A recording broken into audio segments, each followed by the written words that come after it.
Hi, Mark. I'm Linda. My student number is S04410003. I'm a freshman. I'm going to read the speech code. What I learned as a kid in jail. We need to change the culture in our jails and the prisons, especially for young inmates. New York State is one of only 2 in the U.S. that automatically arrests and tries 16 to 17-year-old as adults.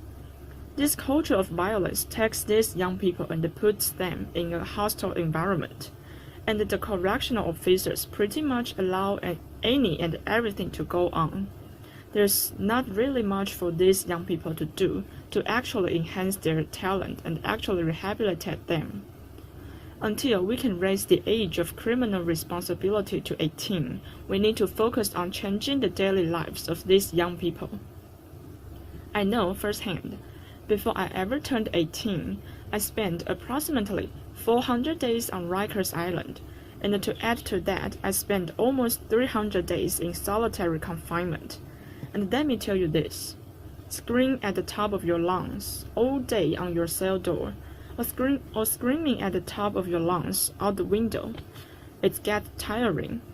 Since there's not much for you to do while you are in there, you start passing back and forth in your cell.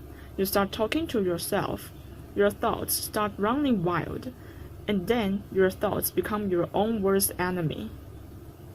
Jails are actually supposed to rehabilitate a person, not cause him or her to become more angry, frustrated, and feel more hopeless.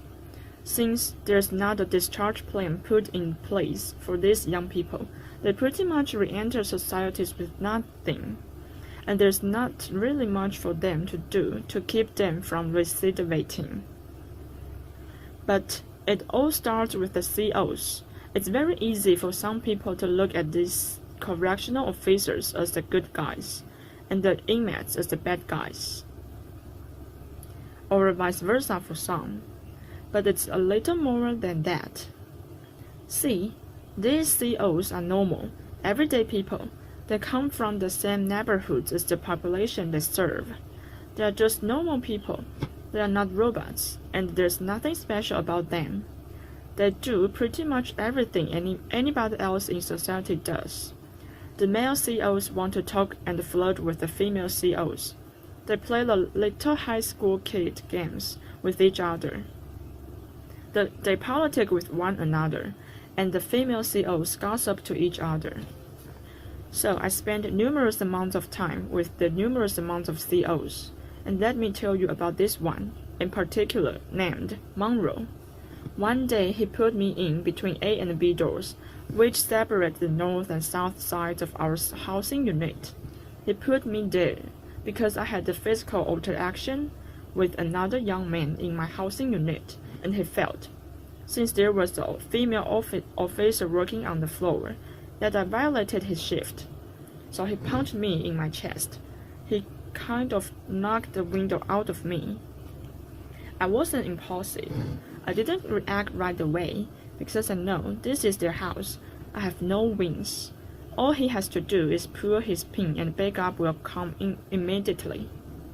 So I just gave him a look in his eyes, and I guess he saw the anger and the frustration just burning, and he said to me, "Your eyes are going to get you in a lot of trouble because you are looking like you want to fight."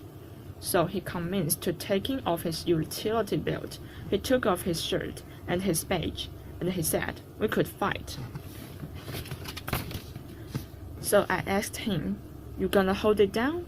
Now, that's a term that's commonly used on Rikers Island, meaning that you are not going to say anything to anybody, but you are not going to report it. He said, "Yeah, I'm gonna hold it down. You're gonna hold it down?" I didn't even respond. I just punched him right in his face. And we began fighting right then and there. Towards the end of the fight, he slammed me up against the wall. So while we were tussled up, he said to me, "You good?" As if he got the best of me. But in my mind, I know I got the best of him. So I replied very cocky, "Oh, I'm good. You good?" He said, "Yeah, I'm good. I'm good." We let it go. He shook my hand, said he gave me my respect. gave me a cigarette, and sent me on my way. I believe it or not, you come across some CEOs on Rikers Island that will fight you one-on-one. They feel that they understand how it is, and they feel that I'm going to meet you where you are at.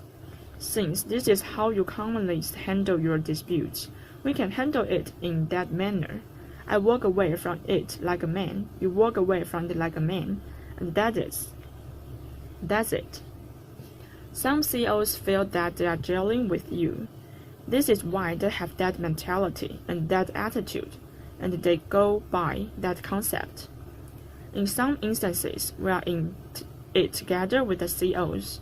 However, institutions need to give these correctional officers proper trainings on how to properly deal with the adolescent population, and they also need to give them proper trainings on how to deal with the mental health population as well. These CEOs plays a big factor in these young people's life for X amount of time until a disposition is reached on their case. So why not try to mentor these young people while they are there?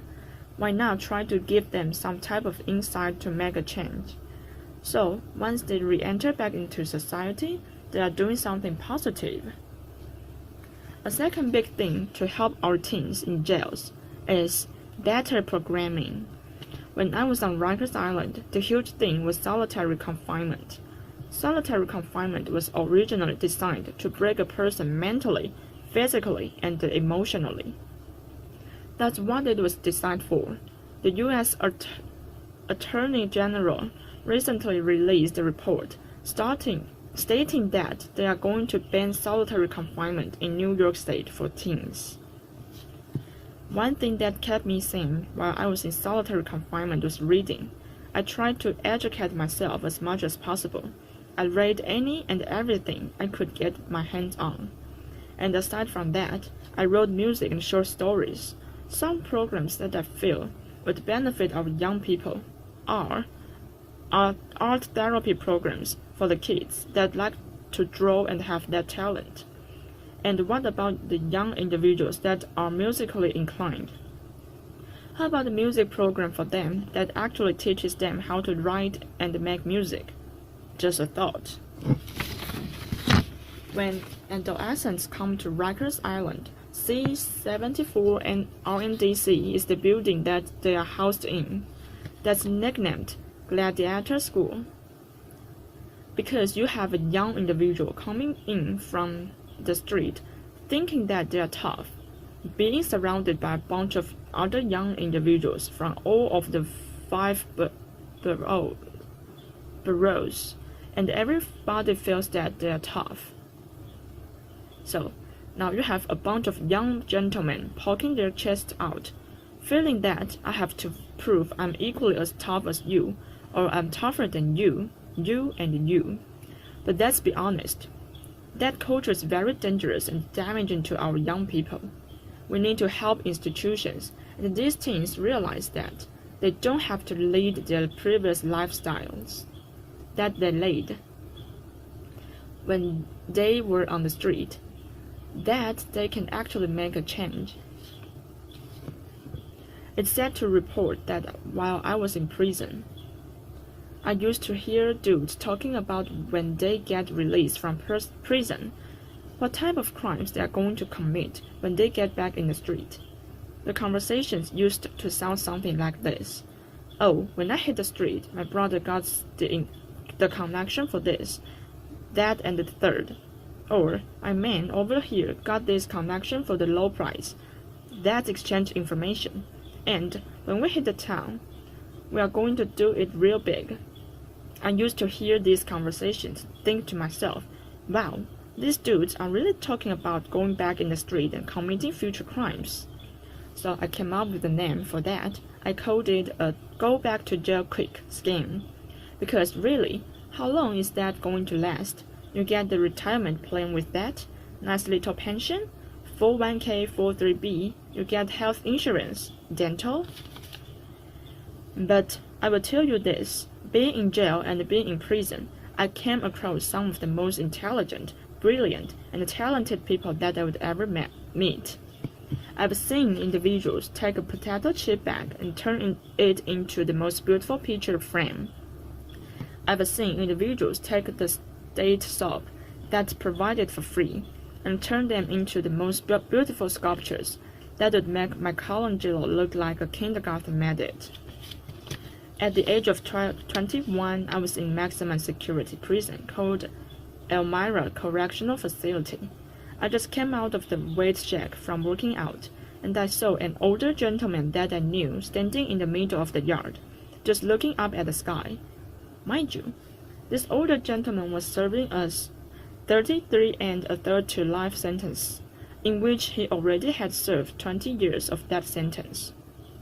So I walked up to him and I said, "Oh gee, what's going on, man? You good?" He looked at me and he said, "Yeah, I'm good, young blood." I'm like, "So what are you looking up at the sky for, man? What's so fascinating up there?" He said, "You look up and you tell me what you see." "Clouds?" He said, "All right, what else do you see?" At that time, it was a plane passing by. I said, "All right, I see an airplane."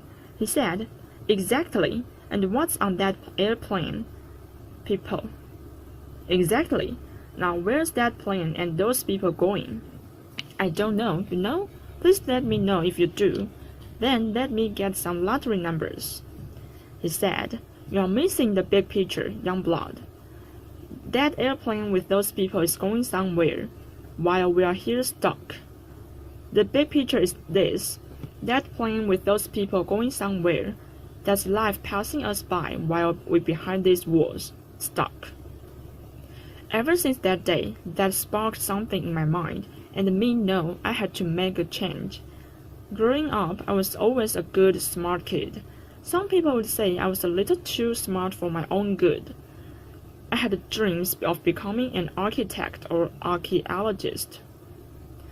Currently, I'm working at the Fortune Society, which is an re-entry program, and I worked with people as a case manager that are at high risk of recidivism. So I connect them with the services that they need once they are released from jail and prison, so they can make a positive transition back into society. If I was to see my 15-year-old self today, I would sit down and talk to him and try to educate him, and I would let him know, "Listen, this is me, I'm you, this is us, we are one. Everything that you are about to do, I know what you are gonna do before you do it because I already did it." And I would encourage him not to hang out with the X, Y, and Z people. I would tell him not to be in such and such place. I would tell him, keep you behind in school, man, because that's where you need to be, because that's what's going to get you somewhere in life. This is the message that we should be sharing with our young men and young women.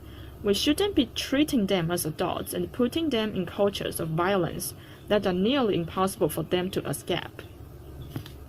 Thank you.